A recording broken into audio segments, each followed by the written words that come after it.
TEW 2016, the branding solution. We are here on the show after Survivor Series with Monday Night Raw, and we have our pre-show, and we're going to go straight through the pre-show. I have the Ring Kings beat Crime Time.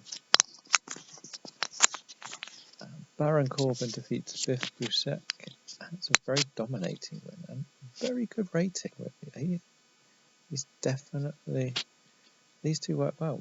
Interesting. I can't make him a tag team because he is the lone wolf, but still. And then we move on to see I just did the Ascension and Shining Stars versus 4 of my NXT talents. As you can see, they're not really the best rated. Just does what you need to do, keep them happy. Jay Lethal defeats Bo Dallas. I did put Bo Dallas down in NXT now. His new contract was developmental only, so yeah, he won't be on the main card. Harper and Rowan did a very good job of beating Corino and Finlay Jr. As we know, they just lose to everyone on my main card. Brian Kendrick is back after his long suspension. So I gave him a match against Barry Griffiths, obviously Mason Ryan, who's also in NXT now. Not the best match, but see if he's worth recreating. Carlito defeats Kevin Kyle. I am going to look to potentially build Carlito back up. My ideal position for him would be in the huge Intercontinental storyline first, and we'll work back from there. And my main event for the pre-show was Jack Swagger defeating Rhino. Another really good rating for pre-show, so all good. We open the show. I haven't written out this one because it's such a long one to deal with Triple H introducing his champion, his backup plan, Kevin Owens, who he wants to go and win the Money in the Bank off Bray Wyatt at Judgment Day in 2 weeks' time, and a new suited and booted Dean Ambrose, who has now joined forces with Seth and Triple H. So this is his plan. He has the champ. He has that backup. If he doesn't like Seth, he can bring in Dean. But Dean knows his position. So we have a great faction building with Triple H here. So that brings out Roman, Ziggler, Angle, and Daniel Bryan. Roman wants another match as he wasn't pinned. He believes he deserves another chance. And Dolph, Angle, and Daniel Bryan all want their shots. So Triple H sets up matches for the rest of this night, where we get to see who will face Seth Rollins next. And of course, Dean Ambrose is going to be in the matches from now on with Seth Rollins. So it could be triple threat, which will pretty much just be 2-on-1. Or it could end up being a bigger match. A 98 to start this off is good. And I'm just hoping this gimmick changes. So he's gone from loose cannon to an opportunistic passing. Above average. Okay, it's not the best, but hey, that's all we can really hope for, really. I like the idea that he'll just be an opportunist because he's taking the opportunity to side with the best. He's going to keep that in mind when he's in these matches. He's going to tease potentially stealing the title each match, but we can work out if we ever do pull the trigger on that. Because if we do pull the trigger, we could turn Seth face or Dean face. They're both in the... I don't think I can turn Dean because he only turned this year on my game. I turned him near the start of the save back in April. As we can see, we're in December now. Seth could turn. He's got plenty of options. So in the first qualifier match, wasn't expecting it to be that good. That's why I put it here. Roman Reigns defeats Ryback to qualify.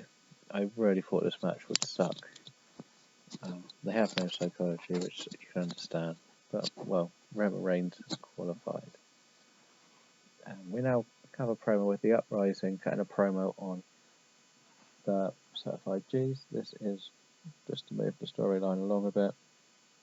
I need these guys to look a little bit stronger going in, because at the moment Certified G's are slightly more over. We then have Chad Gable losing to Lance Russ. It's a good match. We are just going to pull this storyline along just through Judgment Day, and then we're probably going to end it.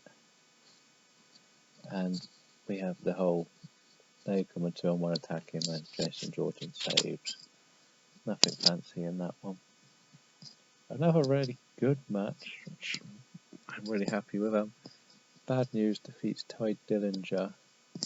This is just to show how good Bad News is. And I forgot to move. But never mind. Big E calls out Kofi. He says, I want that answer. I want to know if I'm going to get that title match against you. So at Survivor Series, Big E turns on Kofi Kingston after the match, leaving him out on the floor holding the title. And then Kofi Kingston comes out and says, fine, you get your championship match. I can show you I was always the main attraction in the New Day. So we keep those two. I had teased the Big E turn for a while, and it came off really well. I do need to take Xavier Woods off Big E. So I have booked that one in. This was meant to be after the Bad News Barrett win. He cuts a promo on Sami Zayn. Yeah, Sami Zayn's doing a lot better in this rivalry, so I have to get Bad News to then get some momentum. He's on an 82, which is really good for a promo. Then we have Curtis Axel defeat Rocky Romero. Yeah, just had to give him a win. And then Neville comes out to cut a promo on Curtis Axel. Has to give Neville a little win on the storyline. All good. The next qualifier match was Daniel Bryan defeating Del Rio. It's a nice 74 rating. I'm not quite sure what this is. Anti-USA, okay. Yeah. Great, I haven't got that very well.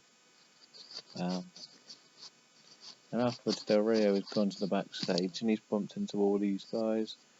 They're all arguing about whether they can have the Intercontinental shot. And I've decided to throw Del Rio into this. So Del Rio is claiming that he should be given a chance for the Intercontinental Championship. So it's a nice little match set up there. There'll be 2 triple threats on the next 2 weeks of Raw to see who will be the number 1 contenders to face each other, leaving the other 4 fighting it out. In the next one, Chris Jericho defeats Dolph Ziggler thanks to The Miz distracting Dolph Ziggler. The Miz has come out and started shouting, saying, I want that title match. How can you walk into a title match? You didn't even win last night. Both of these two actually lost the matches. Chris Jericho is not going to end up in the title match. The rule was only the faces need to qualify. Dolph Ziggler was on Team Undertaker, who lost to Team Triple H. So that is the point in why this happened. I didn't want Dolph Ziggler in that one, and I want Dolph Ziggler and The Miz to potentially have a little match. And a 78 is another really good rating. And then Jack Swagger comes out to attack Chris Jericho. These two are back and forth. I'm having one more match. The storyline is based on the real injury on this game that Jack Swagger gave Chris Jericho. So Jack Swagger comes out, wouldn't let go of the ankle lock. They are going to have a submission match at Judgment Day. And the one I picked to be the main event is the worst, which is great. I really booked the show the wrong way round. Kurt Angle defeats Samoa Joe. During the match, the lights go out and the demon comes up on the screen, calling Samoa Joe's name, distracting him enough for Kurt Angle to hit him with the Angle Slam. Or ankle lock, whichever. But then afterwards, Triple H calls Kurt Angle's name, and Rollins, Ambrose, Samoa Joe and Kevin Owens all attack Kurt Angle leaving him in a heap. And Triple H sends the warning to the rest of the people challenging for Rollins' title, which does make it a 5-way match between Angle, Daniel Bryan, Roman Reigns, Dean Ambrose, and Seth Rollins. So I think that has mainly happened because there isn't enough time to build to a singles match in 2 weeks. So that is going to end the show. It's quite a short show, but that match has killed it, I think. And we're 79. Okay, we'll take that. We had some great segments through the show. Even some of the pre-show was good. So we'll head back to the main screen. Just have a look at a few bits and bobs. Okay, we are back to see what they say. Most liked it. Okay. Paul Heyman, best manager in the world. Fair enough. The end of year awards might be coming up soon. Obviously, this is the 2016. I would love to get a couple of my people on those awards. We have a couple of contracts to be renewed. Really, she wants a pay rise. She'll be back for like a month. But keep the talent happy. Most of these are going straight into my NXT. So that's a nice little addition to that.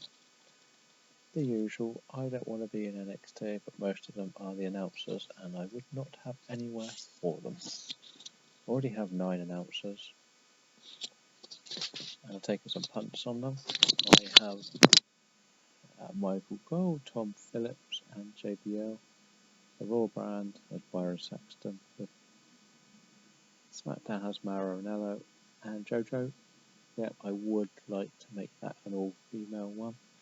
So I could move Renee Young over and take out one of them.